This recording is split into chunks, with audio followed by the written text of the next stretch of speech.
I've been trying to scale up Pesto Comics over the past few months as we enter the direct market and find all kinds of new readers out there that we never would have imagined finding before. So if you're new here, thank you for being here. I really appreciate it. But right now, I want to give you a little bit of behind the scenes of what's going on. So scaling, very important to the health of Pesto Comics. I could just do one comic every few months on Kickstarter, and that'd be very safe and even prudent to do. I'd be able to hire an artist, make sure they get paid via the Kickstarter campaign, and really come out without having to carry too much debt for too long. However, we've entered the direct market, and the direct market has certain needs. And the needs that the direct market has is that there's a book on the shelf every month. The way it works now is Pesto Comics, in theory, has a home on the shelf. From Parts Unknown did a really good job selling 5,000 copies to 3,000 stores. So what it did was, on the Wednesday that From Parts Unknown comes out, it has a place. It has a spot on the shelf.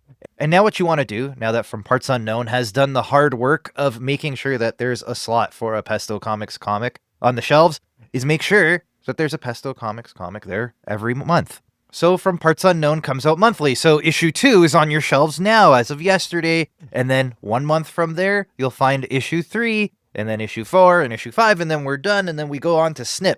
But the whole point is, we have to have this pipeline going. And in order for this pipeline to keep going, I need to make sure artists are working on the books well ahead of schedule. And how do I get them working well ahead of schedule? I pay them to do so. And how do I pay them? With money from my day job. Out of my personal bank account, I make sure that these artists get paid. So there's a whole financial aspect to that about shareholder loans and all that kind of stuff. When you're talking the business side, and go talk to your accountant about that if you're really curious. But the idea is I'm paying for these out of pocket with hopes that I get the money back on the back end. So a lot of risk involved, and also just a lot of stress with having my personal bank account get drained to gamble on myself and the artists. Now, I feel like this is the right bet and it's the right thing to do. I think it'll pay off in the long run, and you could tell me whether that's silly or not. But the other thing I was trying to do to maybe take a little bit of the risk off my shoulders is to get a government-backed loan, to get a regular line of credit at one of the big 5 banks here in Canada. You have to have at least 2 years of financial history, and you have to have some income, which we're still waiting for the payouts from Parts Unknown. And we did SNIP at the beginning of the year, and that's the only income we've had since January. That's not something that's going to convince a bank that this is a business that's going to do well in the long run if we're only getting paid every 6 months or so. So there's reasons for all of it, and it's not as bad as it sounds. Things will even out. We know that money's on the way. It's just not here yet, and it's not in the bank account, so it doesn't look great. So there is a way around this. There are a couple programs here in Canada. One I am no longer qualified for because I had just turned 40. And then there's another one that I'm also not qualified for, which is kind of the topic of today's conversation. So I applied for what is called a BDC loan. So it's a government-backed loan. And being a government-backed loan, they have a few moral clauses in there. So no anti-government talk, no excessive violence. And what's the third thing? They don't want anything sexually explicit. So if you know the catalog that we have here at Pesto Comics, you could probably guess which one flagged that. And that is Naked Kaiju Woman. Now, would I argue that this is a sexually explicit book? Absolutely not. Is she naked in the book? Absolutely. Are there other naked people, including men in here? Absolutely. Are they doing anything explicit? No. But the fact that they are naked is a problem.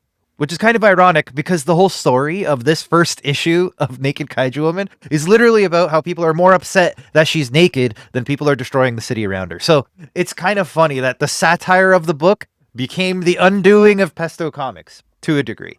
Now, we're fine. We've been surviving without the loan for a long time. Would it have made things much easier if I had access to it? Absolutely. Does it change the perspective on how we need to do things? Kind of, yes. I was given the option that maybe I could have stopped Naked Kaiju Woman. That would be extremely painful because Raphael's just 2 pages away from finishing the book, meaning we'll be able to launch in 2 weeks on Kickstarter. And we're going to. That is the plan. This book has made Pesto Comics what it is today.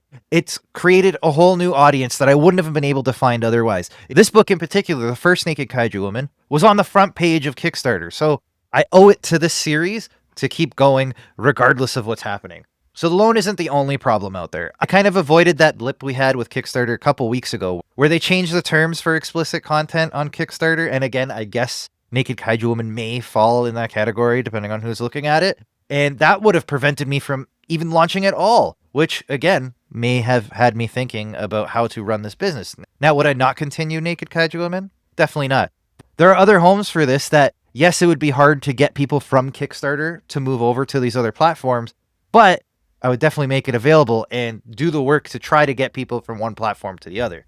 We're going to be on Kickstarter. We're going to stay here. It should go through approvals. I'm going to put it through very soon just to make sure that we are able to launch in a couple of weeks. But it's been an interesting theme to the past couple of weeks that Naked Kaiju Woman in particular, this book that I am planning to launch very soon with the 3rd issue, has created problems for Pesto Comics and really had me thinking about the business. And what I thought about the business is, much like you stick with your friends who've been there, I'm going to stick with the properties who've been there and the fans who've been there, who have enjoyed the work and kind of get it. That it's not naked women for the sake of naked women. It's a funny story. It's a satire. It's a story that has a message and a point. And I think you guys enjoy it because of what it is. So I'm going to keep making this book. You're going to keep being able to get it. And if you haven't read issue 1 and you haven't read issue 2, you can certainly catch up. The last book had 750 plus backers, which is absolutely wild because every other campaign I do usually does in the 1 to 150s. This one, 750 plus. We're already at 320 pre-launch followers. So I'm very excited to get this launched, and I'm going to launch it. It's going to be part of the catalog for the foreseeable future. We're going to keep Raphael and JP doing amazing pages. I've been lettering everything from Pesto Comics up until now. I'm lettering all of SNIP. I've lettered all of From Parts Unknown, and I've lettered the first 2 issues of Naked Kaiju Woman. With number 3, we're handing the reins off to Matthias Zanetti.